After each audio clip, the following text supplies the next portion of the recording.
ilmu matematika itu penting agar kita tidak salah dalam menghitung harta yang kita miliki, agar perdagangan kita tidak mengalami kebangkrutan dan kegagalan. Maka belajarlah ilmu matematika untuk menghitung perdagangan kita, untuk menghitung harta kita. Namun ada yang lebih penting lagi daripada ilmu matematika. Apa itu? Ialah ilmu muhasabah diri. Menghitung seberapa banyak perbuatan baik kita dan seberapa banyak perbuatan jelek kita dalam 24 jam. Dan itu kadang kita abaikan. Lebih mementingkan menghitung harta kita daripada menghitung perbuatan kita sehari-hari. Padahal nanti kita di hadapan Allah Subhanahu wa Ta'ala semuanya akan ditotal dengan seadil-adilnya oleh Allah Subhanahu wa Ta'ala. Mulai dari harta kita, ucapan kita, perilaku kita, semuanya akan dihitung total dengan seadil-adilnya oleh Allah Subhanahu wa Ta'ala. Apalagi kalau menyangkut tentang menyakiti, menghina, menjelekkan, bahkan menjatuhkan nama baik orang lain. Rasulullah SAW pernah bersabda dalam satu hadis yang telah diriwayatkan oleh Abu Hurairah radhiyallahu anhu, bahwa Rasulullah waktu itu bertanya kepada para sahabat, "Atadruna manil muflis?" Wahai sahabat, tahukah kalian siapa orang yang bangkrut itu? Lalu sahabat menjawab, "Al-muflisu fina man la dirhama wala mata'a." Orang yang bangkrut itu menurut kita, kata sahabat, adalah orang yang kehabisan uang, kehabisan modal, kehabisan harta. Orang yang bangkrut itu menurut kita adalah orang yang berdagang, kemudian mengalami kerugian, lalu hartanya habis. Itu orang yang bangkrut. Namun Rasulullah SAW menjelaskan, faqala al-muflisu min ummati man ya'ti yaumal qiyamah bi sholatin wa siyamin wa zakatin. Bukan itu sahabat. Itu hanya bangkrut hartanya. Itu hanya kehilangan hartanya. Tapi orang yang bangkrut besok di akhirat adalah orang yang datang dari kiamat. Dia telah membawa pahalanya sholat. Dia telah membawa pahalanya puasa. Dia telah membawa pahalanya zakat. Dibawa semua pahala-pahala itu dihadapkan kepada Allah Subhanahu wa Ta'ala. Namun wayati waqad syatama hadza, namun dia juga datang kepada Allah dan dia pernah di dunia menjelekkan seseorang, menyebarkan fitnah kepada orang lain.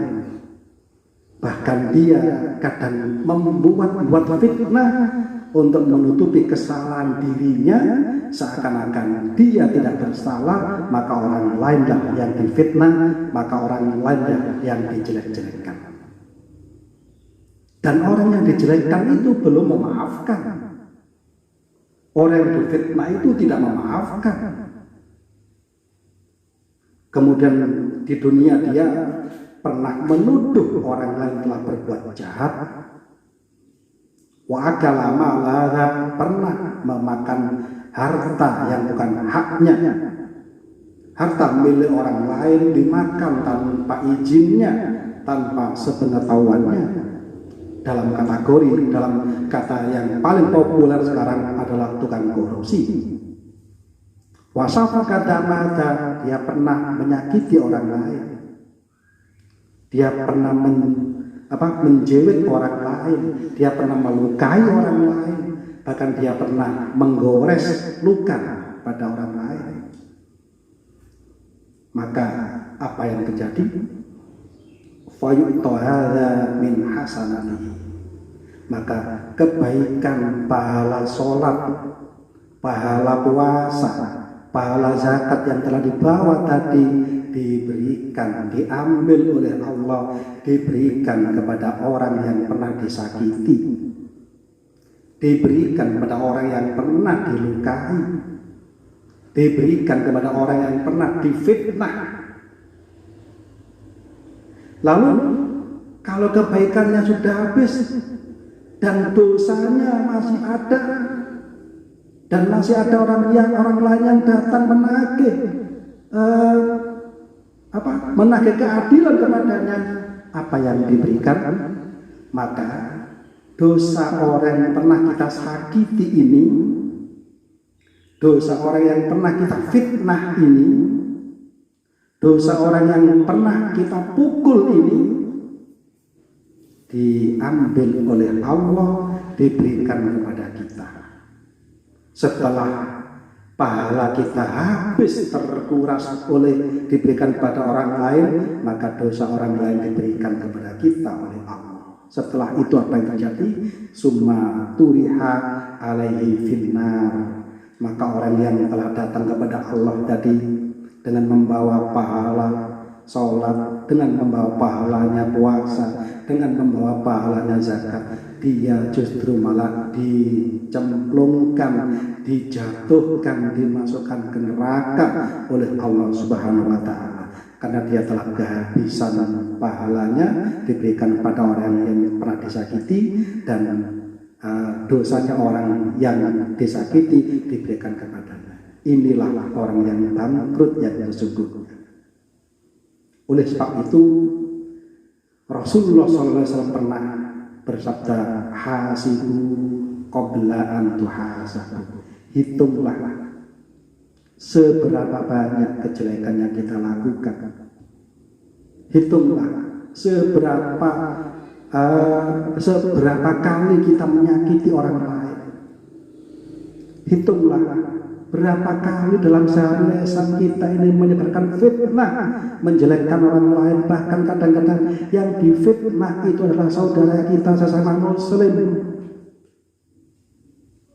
Bahkan yang kita fitnah itu kadang-kadang orang yang baik, tapi karena ingin menutupi kesalahan dirinya, dia membuat fitnah, dia mengarang cerita agar dia menampak sebagai orang baik, agar dia nampak sebagai orang yang benar.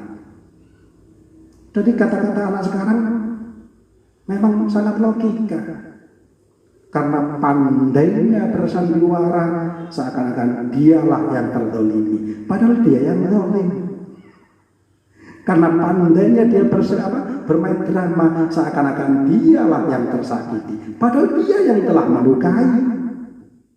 Itulah nanti di hadapan Allah Subhanahu wa Ta'ala, keadilan ini akan ditegakkan dengan seadil-adilnya. Tidak ada sebiji zarrah pun, sebiji semut kuda pun, sesemut kuda pun amal perbuatan manusia ini yang tidak ada balasannya.